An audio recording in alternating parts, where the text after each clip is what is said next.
pitcher be able to throw better, which is completely legal, actually. So, as long as they don't directly put pine tar directly onto the ball, it's completely legal for fielders to do that for a pitcher. Oh, and just in case some of our viewers were wondering, I had a conversation with a KHSAA umpire the other day, and I was able to figure out like what the mercy rule is for high school baseball, as Lindsay is able to run out that ball. That'll be a rare sight, seeing Jordan Lindsay being able to leg out those hits. He is powerful, but he's not all that fast. Reminiscent of Braxton Garner on the Greenwood roster. And up to bat now is Jordan Miller, number 23 for Warren Central. Sorry, you can continue your story. It's all right.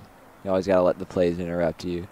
But as I was saying, I was able to figure out that the mercy rule for high school games is 15 runs after 3 innings and then 10 after 5, which seems to be pretty standard.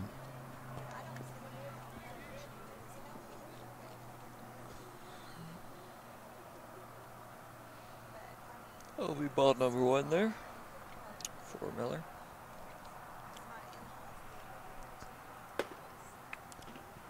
It'll be outside for ball number 2. That was on the very edge of the strike zone right there, but that'll be called the ball.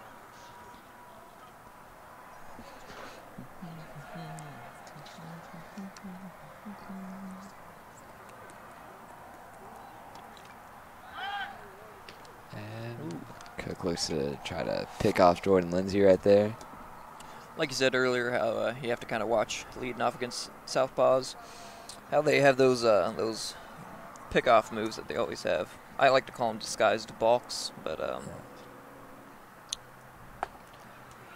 well, officially, according to in most levels of baseball, so long as your lead leg does not go behind your back leg, you are allowed to pick them off after you lift it up. That's one of the hardest calls to make as a umpire, though.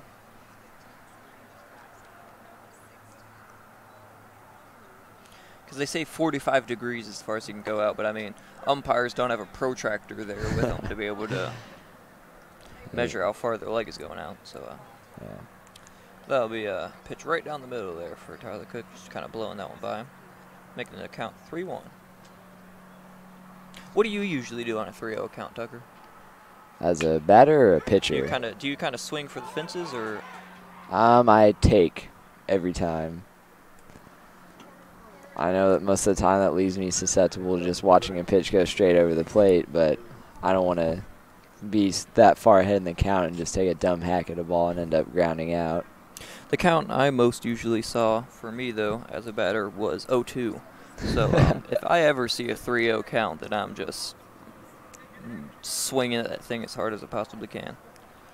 So this will be the catcher up to bat now, Jerry Adams, number 18. Now, if it was a 3-1 count, however, yes, I am knocking that thing into the next county. Of course, I've never had that much power as a player.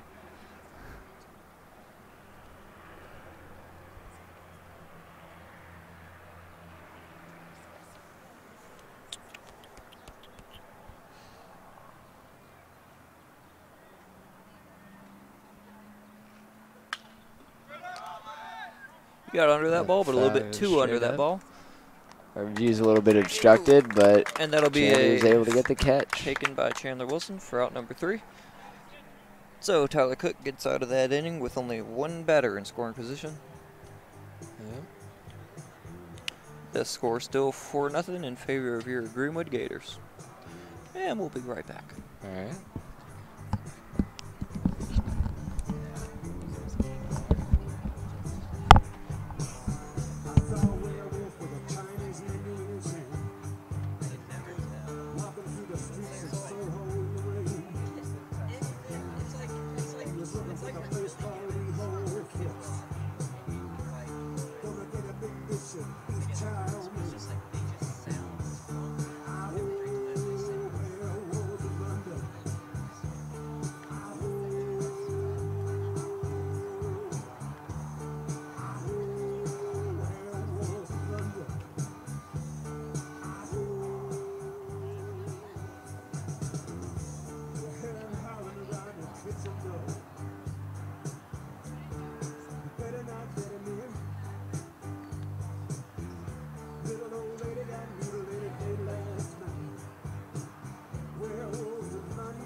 New pitcher on the mound for the Dragons, number 5, Skylar Martinez. All ready? Imagine your head being so big that you have to have one like that. You got a big head, but you have to have a knocker. All right, we're back to discuss the pitching change. Now on the mound will be Skylar Martinez. I think saying that Kyler Terrence's pitching performance was poor is kind of an understatement. Sorry, that might be a little bit too mean, but I mean, giving up 3 straight full bases in 3 straight innings, that's not the production that you're looking from. I mean, yesterday it wasn't a very good pitching performance for the Dragons, and today it's looking like pretty much the same. Maybe tomorrow their luck will change, playing on turf at WKU, but kind of hope that maybe Martinez, number 5 for Warren Central, was able to turn it around, kind of get out of this 4-0 hole.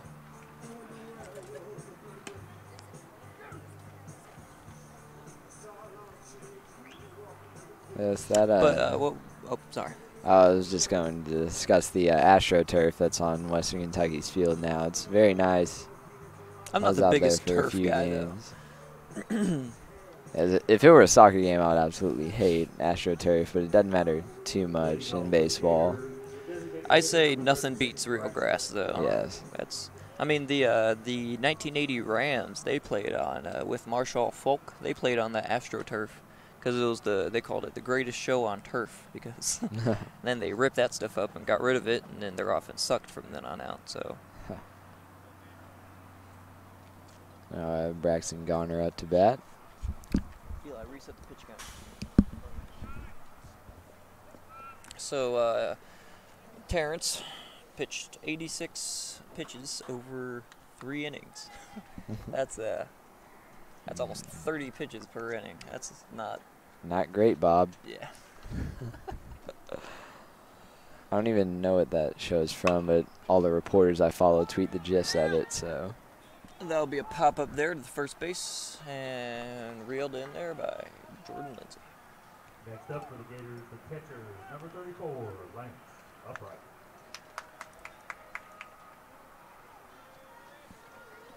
Well, when you think about it, it could have been a whole lot worse considering how many runners Greenwood left on base. That'll be Lance Upright, the catcher up to bat for Greenwood.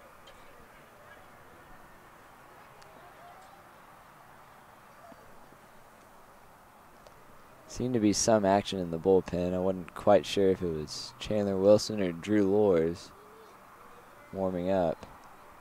Drew Lors, of course, was unable to get the start today at first base. Drew Lors, he's a very consistent performer on defense, but he's a little bit shaky on offense. He's either gonna get 2 doubles in a game, or he's gonna go 0 for 3. So he has struggled a little bit so far in this season. Hopefully he can get it turned around and his senior campaign on a high note.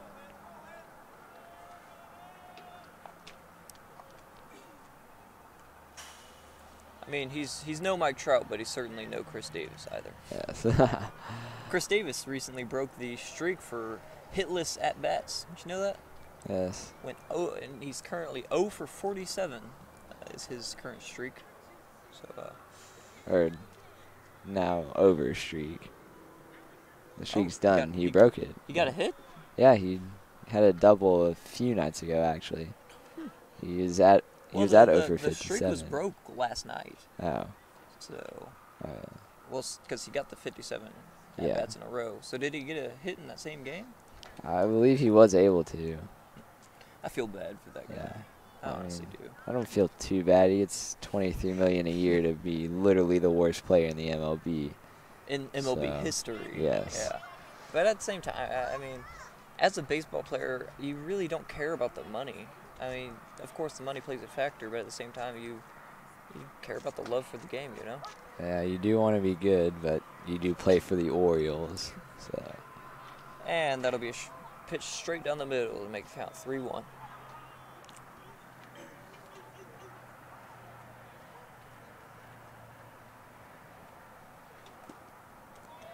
And that'll be ball 4. Pitch in the dirt there. Upright's going to take his base, and Chandler Wilson will now step up to the plate. Courtesy runner in for the Gators, number 17, J.D. Hunt. And J.D. Hunt will be the pinch runner there for Lance Upright, taking over at first.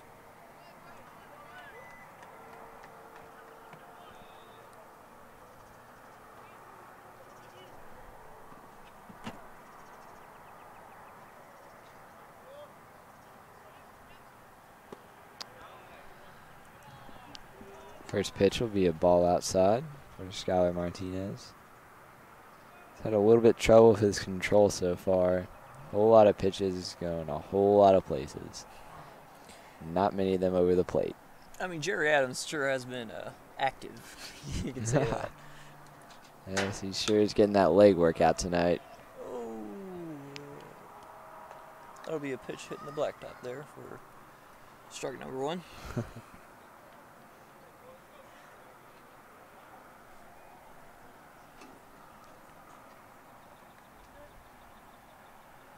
Chandler Wilson using a wooden bat here tonight? I'm not aware that wooden bats are allowed in. Oh, yeah. No, it has the sheen on it, so it's a composite bat, likely. Oh, you're definitely allowed to use wooden bats. Why would you not be allowed to use wooden bats? I mean, I guess there's not a rule against it, but it probably is in your favor to use a composite bat instead. I have a lot more respect for people who use wooden bats, in my opinion. Yes. But you are putting yourself at a competitive disadvantage at this level. Well, I mean, or putting yourself at an advantage for the future level. Yes. Because then you're already using the wooden bat, so you're just ready for it. But I mean, oh. And J.D. Hunt will be safe there at third. Jerry Adams has kind of struggled with those pickoff plays tonight, hasn't he? Or not those pickoff plays, but catching the runners. Yep, he is no Tucker Barnhart, but they haven't been too inaccurate.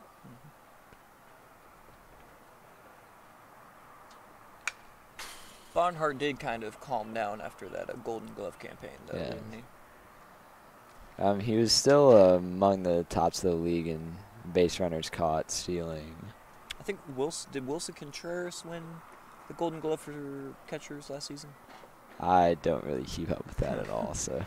I mean, Buster Posey, the all-time great from the San Francisco Giants, he kind of had a monopoly on Golden Gloves there for a while. Yes, he did. That'll be strike number 3 there for Chandler Wilson. He's really been the only premier talent, as the catcher position has somewhat been a little dull in this decade. I actually wrote a article about that one time. I said, is the catcher position dying, or was it already dead?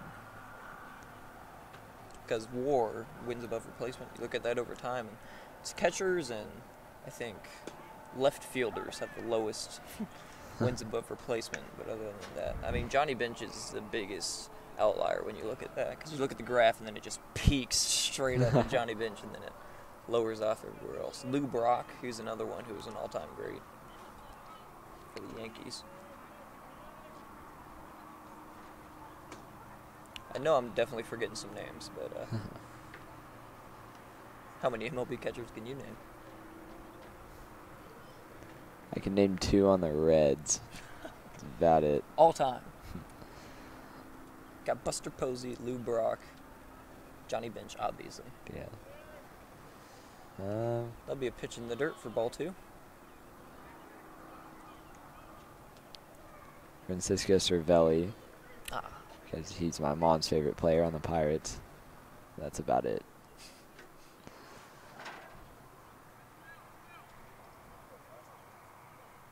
Count right now is 2-1 here for Martinez. Ooh. You can see the expression on Ethan's face. He thought he was about to get decked. But a little bit of a sigh of relief. He's got to stay in there and take those. He's got helmet flaps. Yeah, it still would have rung his bell a little bit. Try taking those pitches in the 1920s. Ooh. I mean, that is what brought the town of Beaver Dam a little bit of fame, considering they have the only player to ever die in a baseball game in that town. So that'll be a strike number 2 there for Ethan Gregory, making it a full count with 2 outs. That's an interesting story, Tucker. Why don't you tell it? I can't remember his specific name because he wasn't a great all-time player, but this is back when it was 100% legal to just rub dirt, spit, and about anything else you could find in a ballpark on a ball to make it spin any direction you want. And one day a ball took a spin that the guy just wasn't able to catch, and it struck him directly in the temple without him being able to react, and he was pronounced dead on the field. It was way back in the early 1900s, 1910, I believe. Now practically all I can have in the ball is some rising. Yes.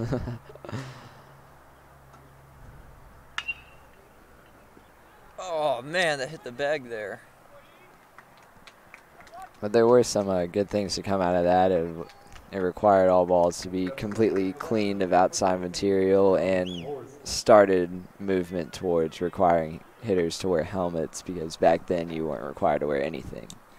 The RBI single will be attributed to Ethan Gregory there. Chopper down the left baseline.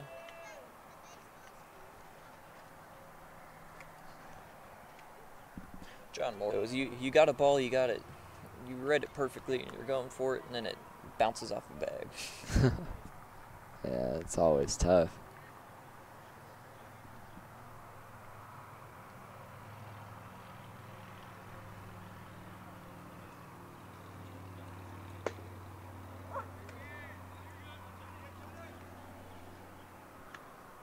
So you were predominantly a pitcher when you played, right, Tucker?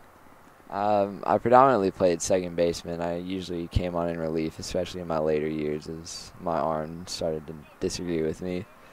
I'm not much of a, I was not much of a pitching performer, but if you can speak on it, does it kind of affect you when you have a speedy runner on the base and when you're sitting up on that mound? Because so far we've had Ethan Gregory, Reed Sloan, J.D. Hunt. We've got a bunch of speedsters on these bags, so does it affect your psyche as a pitcher to I have them mean, on the bag?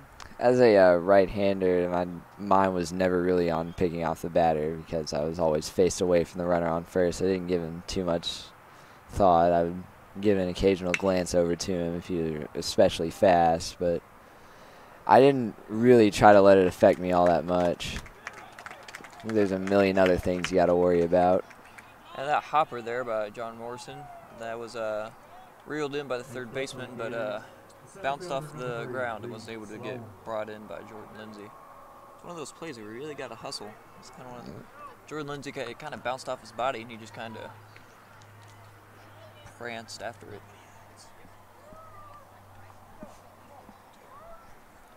That's one of those things where you gotta hustle after that ball. Yep. So that'll be a RBI. Will that be an RBI, or was that an error there on the first base? It'll be counted as an RBI, but I don't believe it would be counted as a hit. Of course, we'd have to have a conversation with the official stat keeper for that, because it's typically a matter of opinion. So that will make the score 6-0 here for Greenwood. What has been the problem so far for Warren Central? Has it been that they haven't been able to get the bats going, or that they just are too far behind now? I think it all starts with their pitchers being almost completely unable to hit their spots. Because that's one of those things where you're up in that batter's box and you look over that scoreboard and that red print flashing that 6-0 right in your face is kind of detrimental to you. It's always demoralizing as a player to look up at the scoreboard and see a goose egg. So that will be a passed ball there, attributed to the catcher. And John Morrison will advance to third base.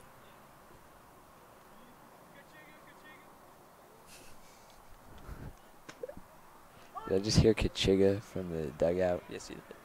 That'll be a high ball there, called for strike number 2 on Reed Sloan. You kind of have to be in high spirits when you're blowing out a team this much, don't you? Yep. Even if one of your team members is apparently Chick Hicks.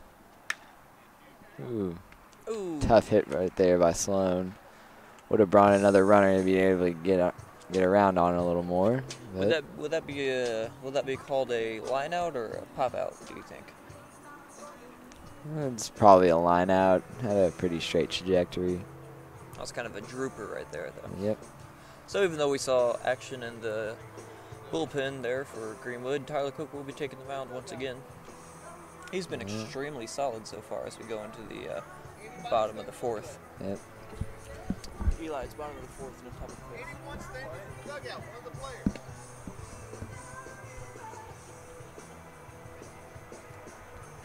No, it's top of the fifth. They just haven't changed the innings because we're home. We're away. We're away. We're home. Jackson.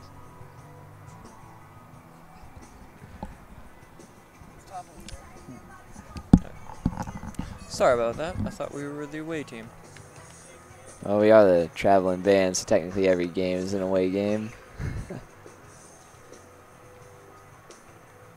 But after talking to multiple players, they say that they don't really let that fact affect them very much. They're just kind of hopeful that they're able to wrap up the season and hope that they take as many positives out of it as they possibly can. Of course, you had to be somewhat disgruntled if you're a senior on this team, will never be able to play another game at the Swamp. But you also have to be kind of full of hope that the players that you're playing with right now will have that field to play on in the future. Yep. But up to bat first here for Warren Central will be number 11, Decorian Rigsby, the designated hitter. But he hasn't been doing much designated hitting so far for Warren Central, has he? Well, I don't think really any Central player has done much designated hitting so far. So. Jordan Lindsay is the only player to advance to scoring position so far in this game. So. It's a real Cueto-esque stat right there. No runners advanced past second base. An old Cueto stat, though. Yes. Is he still an active player? He plays for the Giants, but he just recently got surgery, so he's going to be out for the foreseeable future. That foul ball there will be strike number 1 on Rigsby. It was a pretty hard hit ball, though. Was it Mordecai and Rigsby that was on the regular It's show? Rigby. Rigby. That's right. Another classic cartoon. Ooh, a healthy chop there. Ooh. Really hard hit, but good field. Throws in the dirt, but Chaney's able to scoop it up for out number 1. That was a great play there by. That was a Golden Glove play there by Greenwood. Yep. Arenado-esque, you might call it.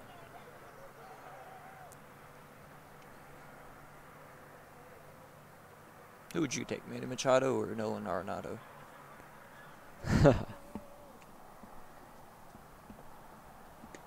Ooh. Good job by Cook from getting into chase. Ooh. It's completely. You'd expect that to be a strike. Hey Tucker, guess what? This is the first broadcast we've ever done together, considering baseball. It just kind of feels natural considering that we did the entire basketball season. Well, most of the basketball season commentating together, but now we're doing baseball, so it's looking hopeful for us. It was certainly a memorable basketball season, even though it was sadly cut short in the district semis. So that'll be pitch in the dirt there for ball number 4. So that'll be number 12 on base, Dakota Pettigo. Tyler Cook has passed that plateau of 60 pitches though, so maybe that, like we said earlier, maybe that he's maybe getting a little bit worn out. You never know. No action in the bullpen though. Just Drew doing a little shimmy. All 5'8" of him, according to the KHSAA roster. Not quite sure where they got that height.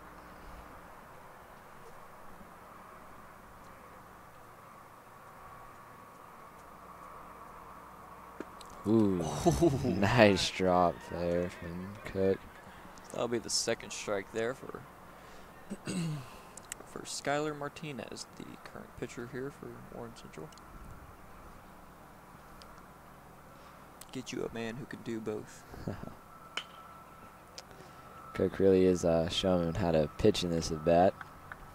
Maybe he can take a few pointers.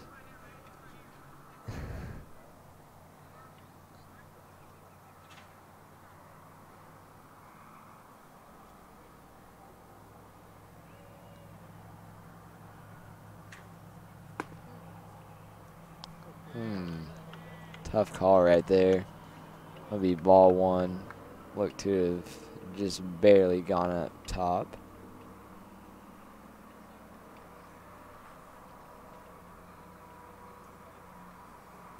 Ooh, gets him to chase though. Had to tag him officially to get the third out as it was able to land in the dirt. Skylar Martinez just kind of looked Well, there was a runner on first, so both would have had to advance.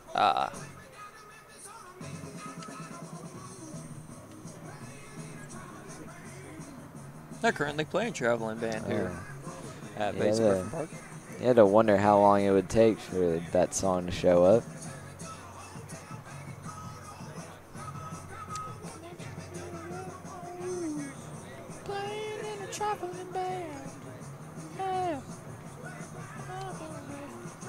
I'm sure Greenwood teacher Miss Elmore would certainly enjoy the CCR being used. That's her favorite band.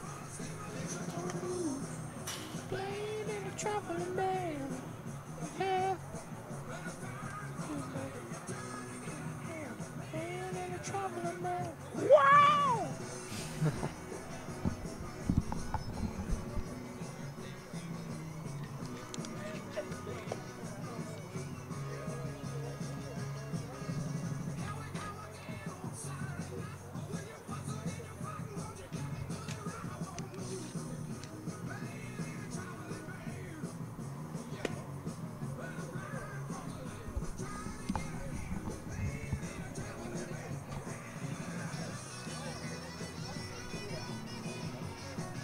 If you're just joining us currently, it's the bottom of the 5th inning right now. Greenwood is leading 6-0. And first up to bat will be Flowers.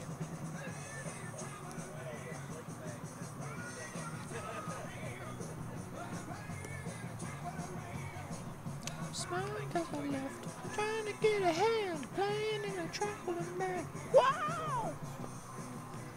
Leading off for the Gators, the shortstop, number 2, Wesley Flowers. Creedence Clearwater Revival is one of those bands that I absolutely love, but I can't name a single person who plays in that. Yes, I actually cannot name a member myself, but I've never been good with band members. I honestly can only name 2 members of Pink Floyd if I'm being completely honest. Who were those? David Gilmour and Sid Barrett. Sid, of course, wasn't even a member during their most popular albums. Do you not know who was the lead singer for, also the writer for Roger Pink Floyd? Walters. Roger Waters. Roger Waters, okay. He was very critical of Margaret Thatcher. That's why you can tell that he wrote most of Pink Floyd's songs. Yeah. So that pitch in the dirt there will be ball number 2 there for Flowers. Good transition. And ball number 3. These Warren Central pitchers really haven't been able to control their balls so far in this game, have they? Their pitches, sorry. And that'll be strike number 1 there for Eric Flowers. Not Eric Flowers. Shoot, I should call him Wesley Flowers. Wesley Flowers. So the count will be 3-1 for Wesley Flowers. That'll be a blooper to third base. Hard one hopper. And an easy out there. Wasn't really a blooper. It was more of a one hop chopper, if you will. Blooper's more of a soft line drive that drops in the outfield. That's what. I know what a chopper is. Yeah. I know what a blooper is. I just messed it up right there. Just not able to control my baseball terminology.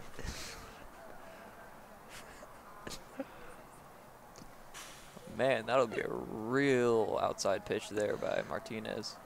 Yeah. Will that be a? Yeah, that has to be a wild pitch. Yeah, there. that's a wild pitch, but I don't think we're keeping count of that anyway. No, we're not. Is that even tallied in an official stat book? Yes, pitch. It is.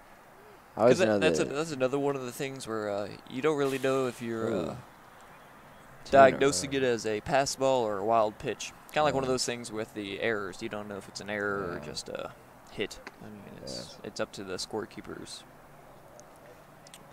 guess. Most of the time they are not objective. Did you know that Ooh, that'll be wins a and real inside pitch there. Called Yeah. for strike number Really tough. 2. No, strike number 1. Did you know that wins and losses actually didn't have an objective set up until 1950, the end of the dead ball era? Oh, wow. So it was really up to the stat keeper to decide whether a pitcher had a win or loss. There was actually a pitcher from the 19th century that recently gained their 60th win because the people at Pro Baseball Reference went back and looked at his specific games and saw that he shouldn't only have 59, but should have had his 60th. Oh, wow. So he stands as the only pitcher to have wins in both the 19th and 21st century. 60 wins. Gee whiz. Yeah. Next up for the Gators, the right fielder, number 1, Matt Osborne.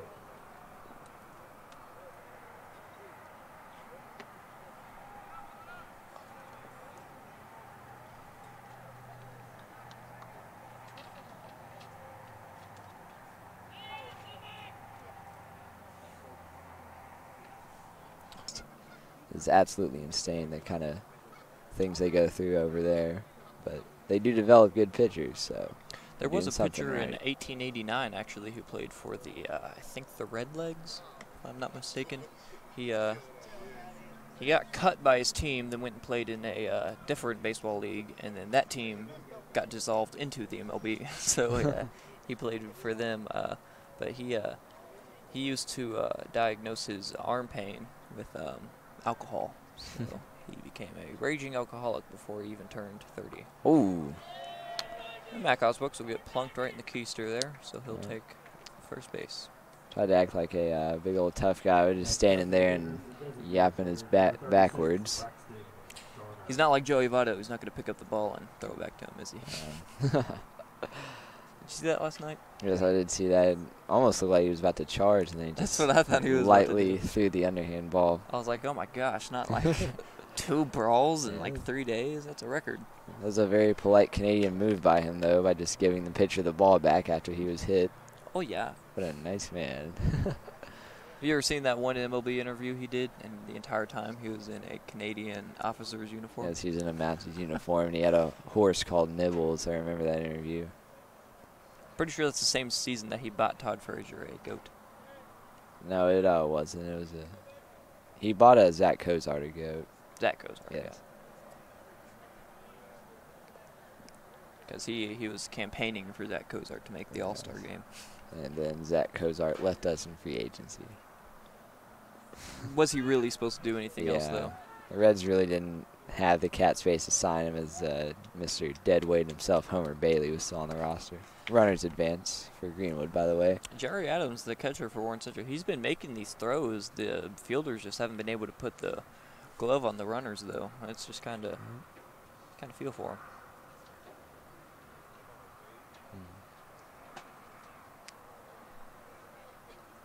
Braxton Garner's got a really high stance right now with the bat.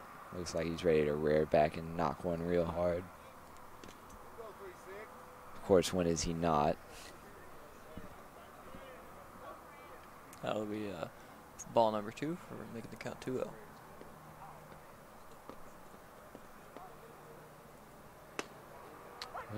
Ooh. Tough call right there. He must have just gotten the lower inside of the plate.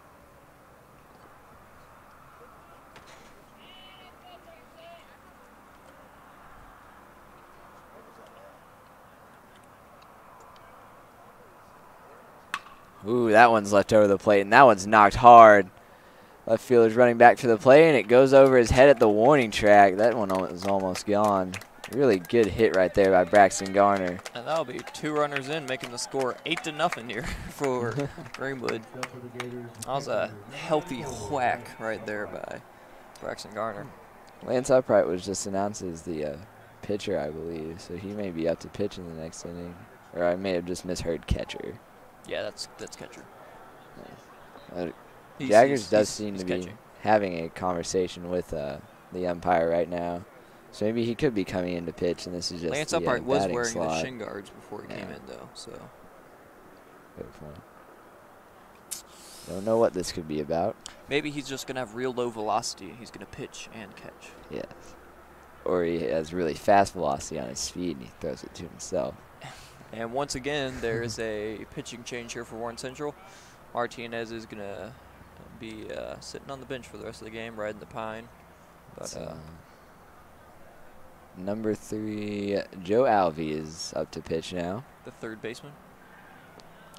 It's kind of So, hard to read the numbers on those Astros-esque uniforms. After this pitching change, we'll be right back with the rest of the coverage at the bottom of the fifth. All right. For the Gators, number 10, Zach Upright.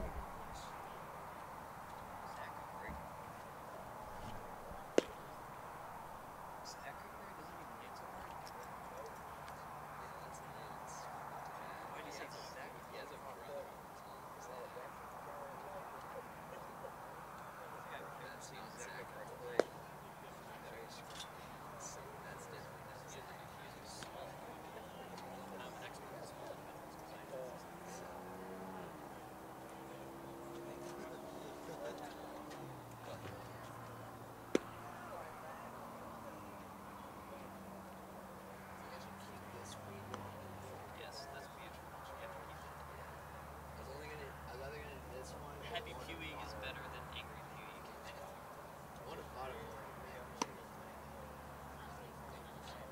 I know.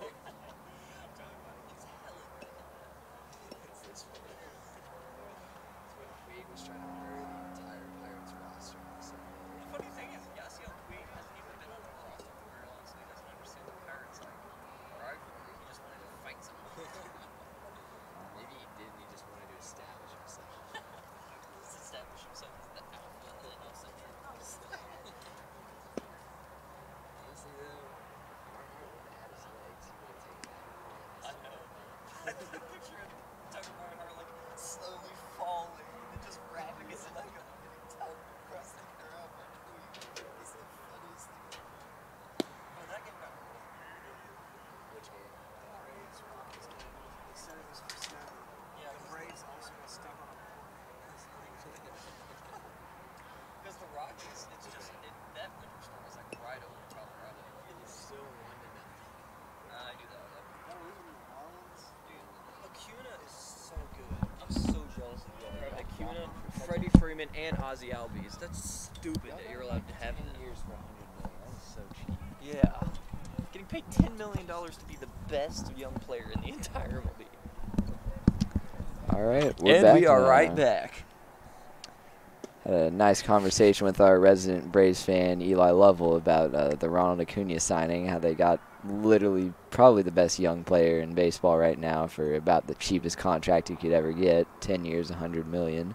I mean, I would be completely fine with getting a 10-year, $100 million contract. Yes, but But I'm also considering not. his value, I'm also not close to the talent that Ronald Yes. Acuna is. was And a that'll be. very, Oh, that is Zach Upright. Zach Upright was the Ooh. pinch runner, and he'll get attributed with the run. not a very good throw right there from the center fielder. He just chucked it in and hoped somebody was at second base, and nobody was home. That's some brotherly love right there. Lance Upright hitting in Zach Upright there with the double. John David Hunt coming in as the pinch runner. So now the score will be 9-0 here in favor of your Greenwood Gators. One more run.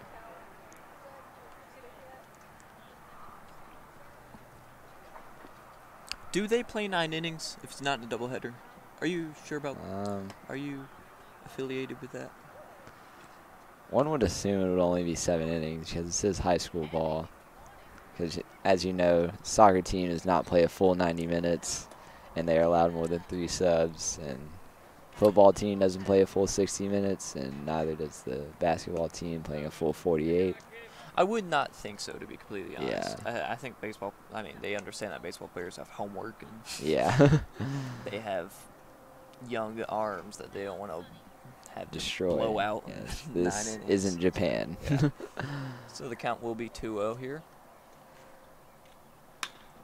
Ooh, good hit right there.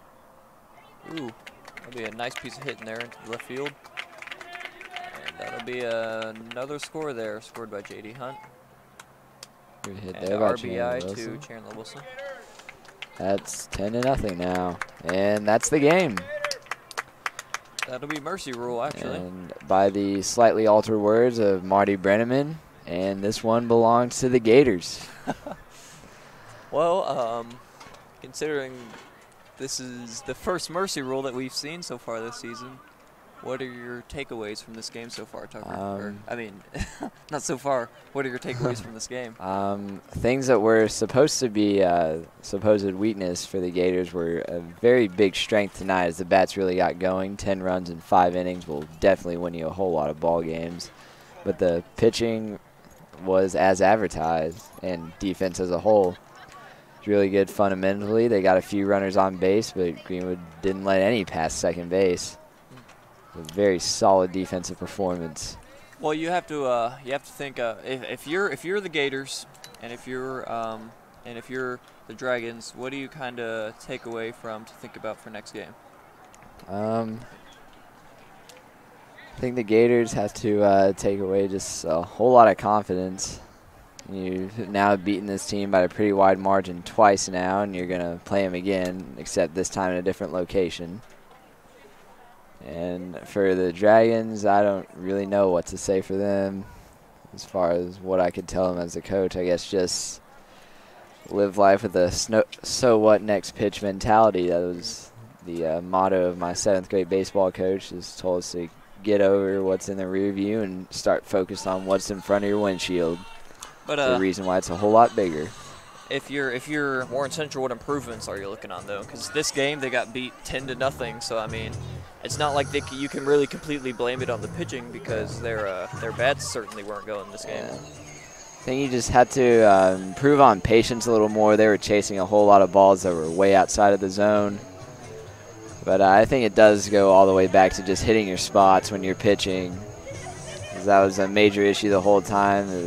It killed their confidence early and killed them often. Mm-hmm. Yeah, absolutely. But what positives do you think you can take away if you're Greenwood in this situation? They were able to score a whole lot of runs, and that was something that was perceived to be a weakness at the start of the year, and that's always good to get some runs in, makes your bats a whole lot more confident. Yeah, I completely agree. So this has been Jackson Sutherland. And Tucker Clack and Eli Lovell with stats. And this has been Greenwood TV, live from Basil Griffin Park, presenting your traveling band, Greenwood baseball team. We'll be back tomorrow to film at WKU. So hope you have a nice night. You too. This is keep chomping. This is Tucker Clack and Jackson Sutherland signing out.